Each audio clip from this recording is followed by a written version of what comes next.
अस्सलामुअलैकुम दोस्तों, मैं हूं आपका होस्ट मिस्टर राव और आप सुन रहे हैं राव वॉइस।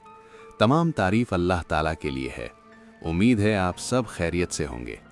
दोस्तों, अगर आप पहली बार हमारे चैनल पर आए हैं तो प्लीज़ अभी सब्सक्राइब बटन ज़रूर दबाएं और जो पुराने सब्सक्राइबर्स हैं उनसे गुजारिश है कि इस वीडियो को लाइक करें, बेल आइकन भी दबा दें ताकि आपको हमारी हर नई वीडियो की नोटिफिकेशन मिल सके।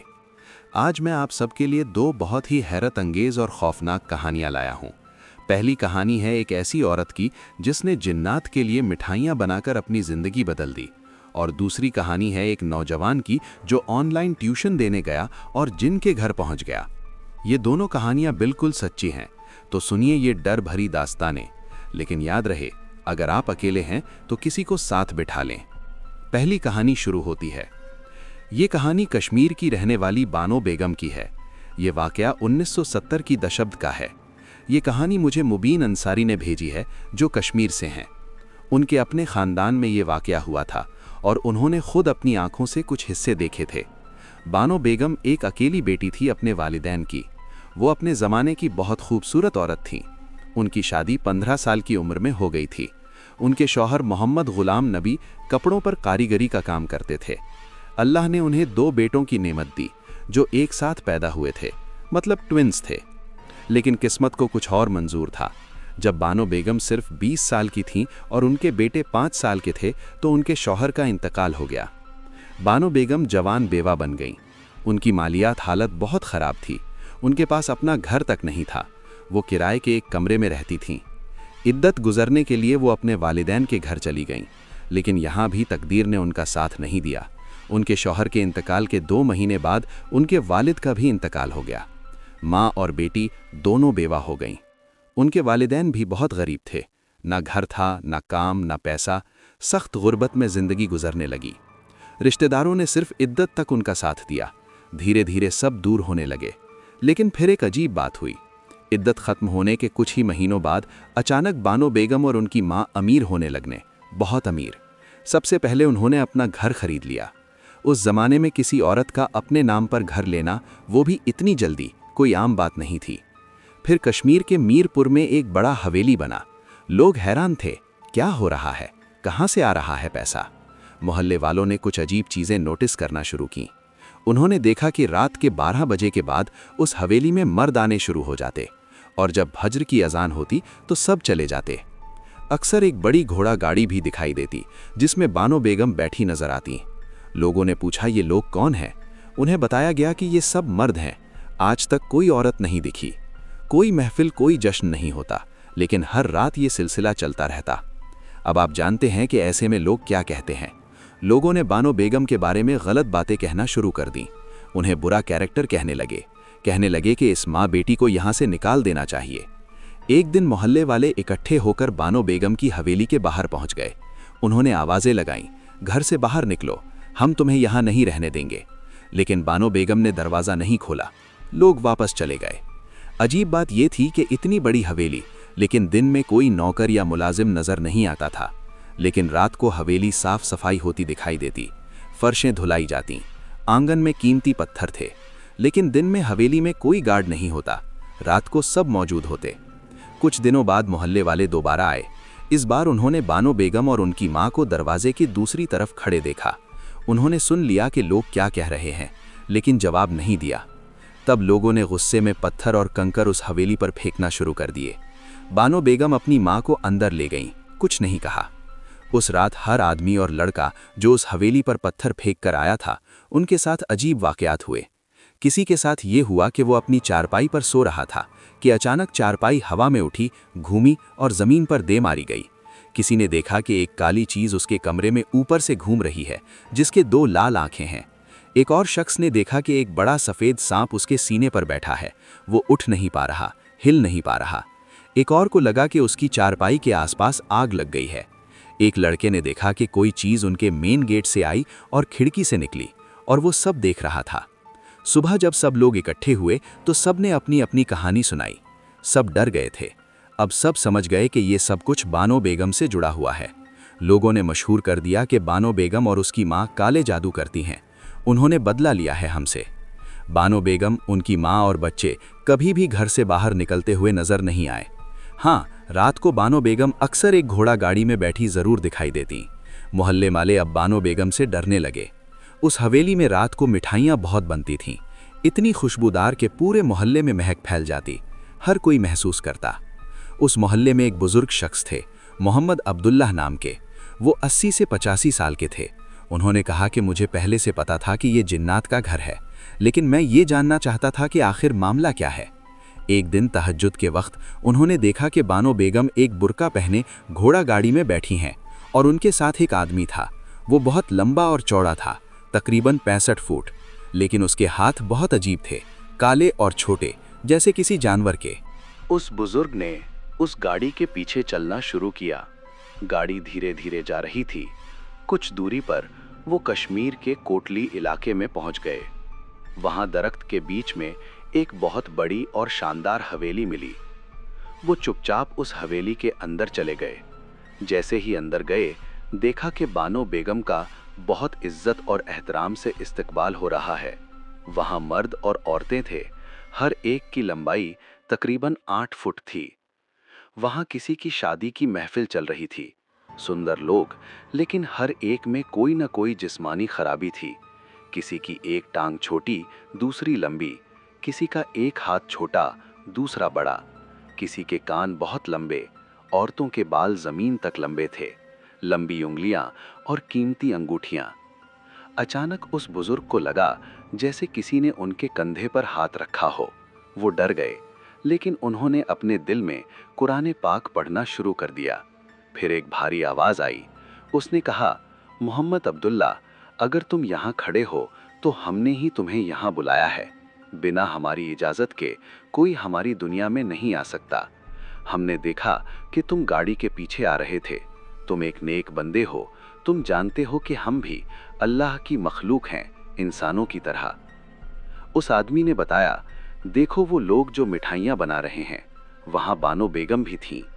उसने कहा, हम बहुत मीठा खाने वाले हैं। बानो बेगम की बनाई मिठाइयाँ हमें पसंद आईं। हम अपनी औरतों को भी ये हुनर सिखा रहे थे। बदले में हमने उसे अमीर बना दिया। फिर उस जिन ने कहा, तुम्हारी जिम्मेदारी है कि तुम अपने मोहल्ले वालों के सामने बानो बेगम की पाक दामनी की गवाही दो। उसके बाद कहा गया कि खाने का इंतजाम है, लेकिन उस बुजुर्ग ने मना कर दिया। उन्होंने कहा, मैं दिल का मरीज हूँ, तबीयत ठीक नहीं, मुझे घर जाना है। उस जिन ने मुस्कुरा कर कहा, ठीक है, इंतजार करो, बानो बेगम को छोड़ने का वक्त आ गया है। बानो बेगम हवेली से बाहर आईं। उस जिन ने दोनों से कहा, आंखों पर पट्टी बांध लो। तुम जिन्नात से डरते हो, लेकिन दर्द और तकलीफ हर डर को खत्म कर देता है। उस बुजुर्ग ने कहा, मेरी हालत और डर ऐसा था कि अगर मैं एक पल और वहां रुकता तो मैं वहां मर जाता। दोनों ने पट्टी बांध ली। उस बुजुर्ग ने कहा, मीलों का सफर किया और फिर कुछ ही सेकंड में उस जिन ने कहा, पट्टी खोल दो।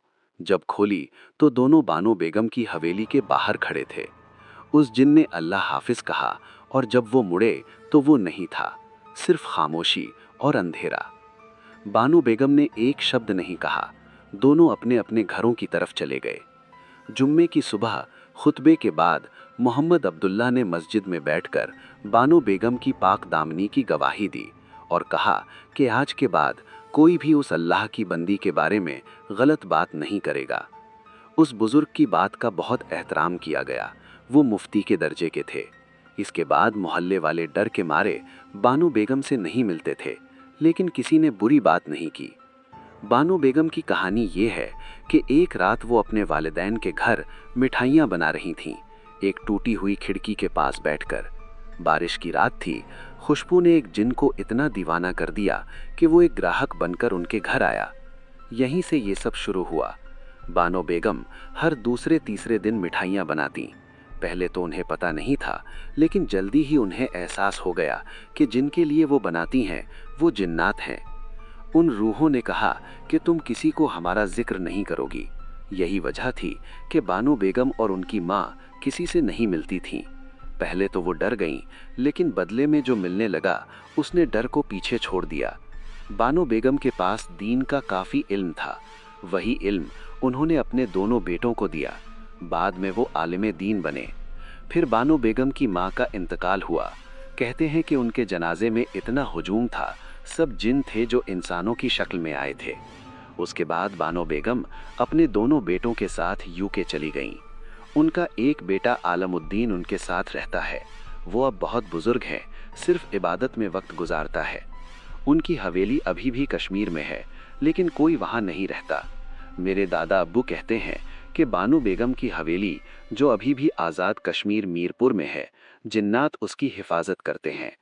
उनका अभी भी जिन्नात से ताल्लुक़ है, लेकिन अब वो उनके लिए मिठाइयाँ नहीं बनाती। उन्होंने अपना हुनर उन जिन्नात को दे दिया है। ये थी पहली कहानी। अब सुनिए दूसरी कहानी, जो और भी ज़्यादा डरावनी है। ये कहानी मोहम्मद मुमताज़ की है, जो कराची में रहते हैं। ये वाक़या इस साल मार्च 2025 में हुआ। मोहम्मद मुमताज़ पंजाब से हैं, लेकिन नौकरी के सिलसिले में कराची आए। वो अपने चाचा के साथ पाक कॉलोनी में रहते थे। चाचा का कोई बेटा नहीं था, इसलिए वो मोहम्मद से बहुत मोहब्बत करते थे। मोहम्मद की नौकरी अच्छी चल रही थी, लेकिन वो कुछ और काम भी करना चाहते थे ताकि चाचा की मदद कर सकें। इसलिए उन्होंने ऑनलाइन ट्यूटर का काम शुरू किया। उन्होंने उर्दू में मास्टर्स किया था। एक मशहूर प्लेटफॉर्म पर उन्होंने अपना प्रोफाइल बना लिया। 1 महीना गुजर गया, कोई सक्सेस नहीं मिली। फिर एक दिन एक स्टूडेंट के प्रोफाइल से मैसेज आया। नाम था सलीमा नजफ। वो एक औरत थी। उन्होंने कहा कि अपनी 17 साल की बेटी को उर्दू पढ़ाना चाहती हूँ। मोहम्मद ने उन्हें कांटेक्ट किया और ऑनलाइन उर्दू पढ़ाना शुरू कर दिया। सब कुछ ठीक चल रहा था, वो डबल पैसे दे रही थी।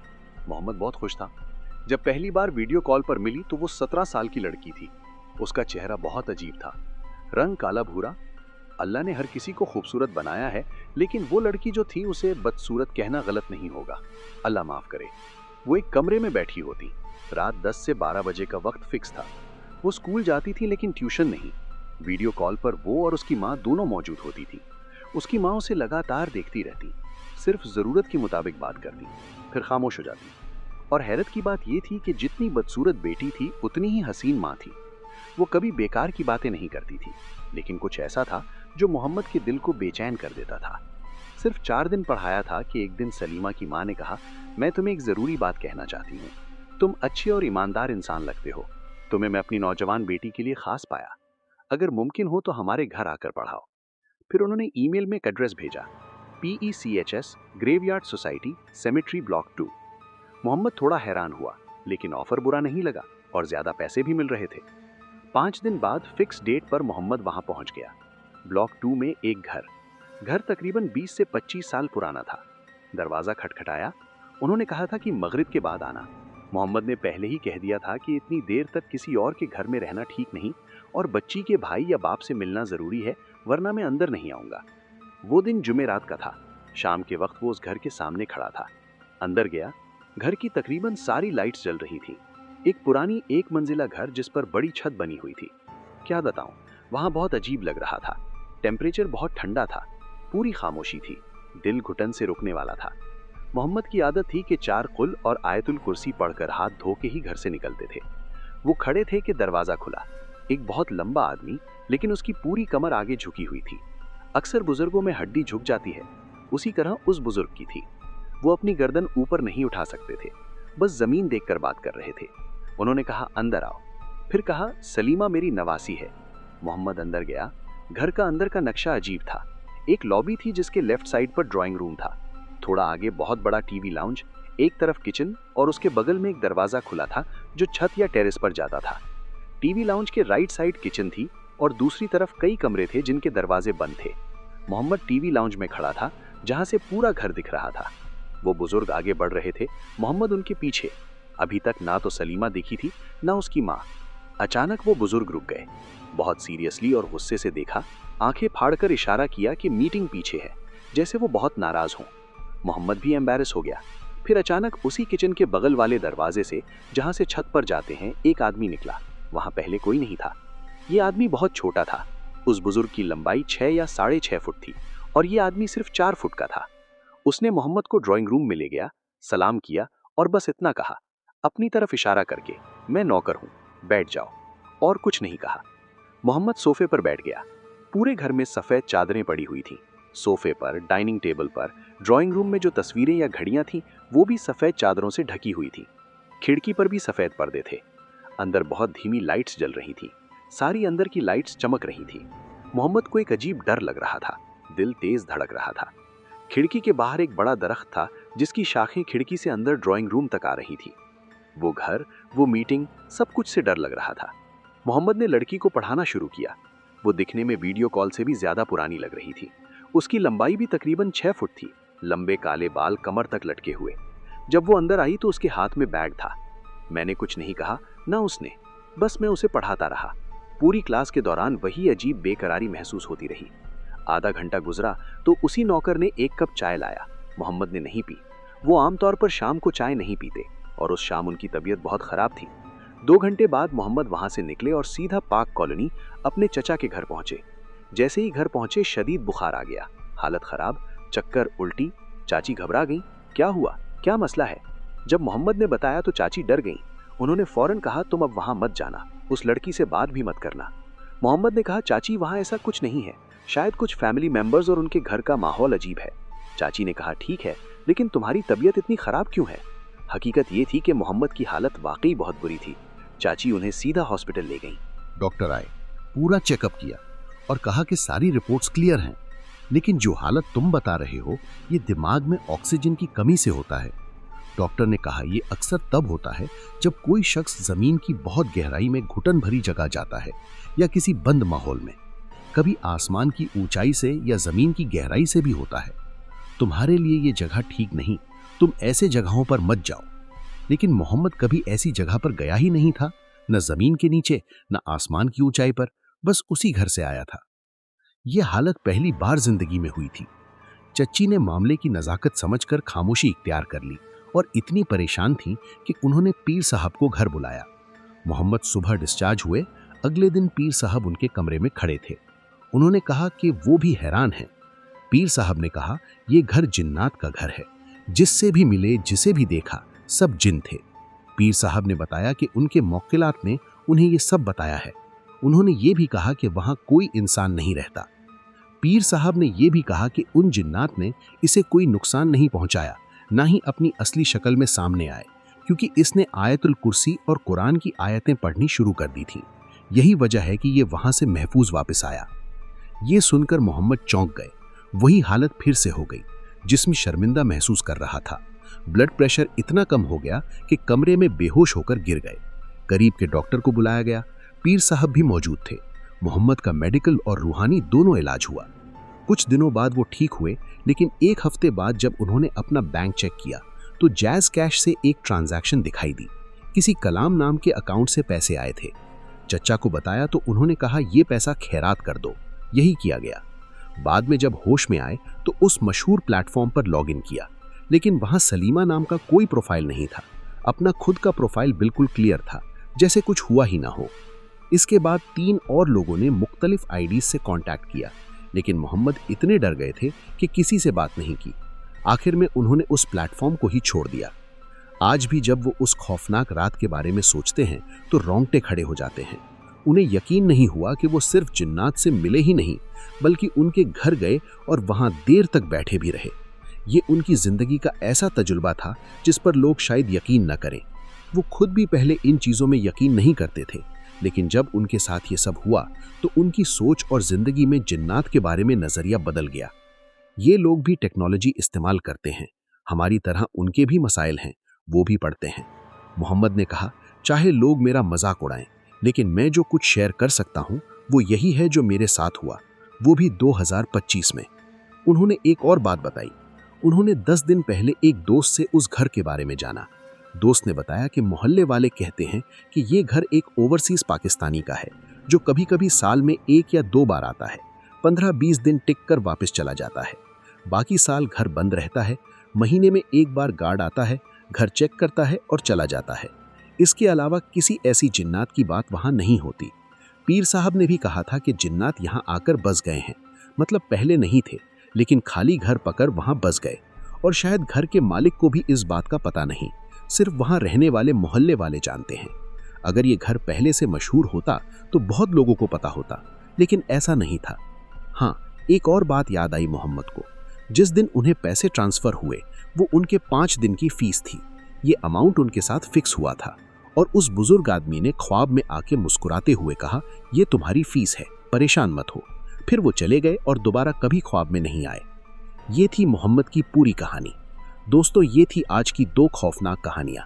अगर आपको ये कहानियां पसंद आई तो प्लीज लाइक बटन जरूर दबाएं, सब्सक्राइब कर लें और बेल आइकन को भी प्रेस करें। कमेंट्स में जरूर बताएं आपको कहानियां कैसी लगी, और अगर आपके पास भी कोई ऐसी सच्ची कहानी है तो हमें जरूर लिखें। याद रखें, अल्लाह पर भरोसा रखें, वक्त पर नमाजें पढ़ें, आयतुल कुर्सी का विर्द करें।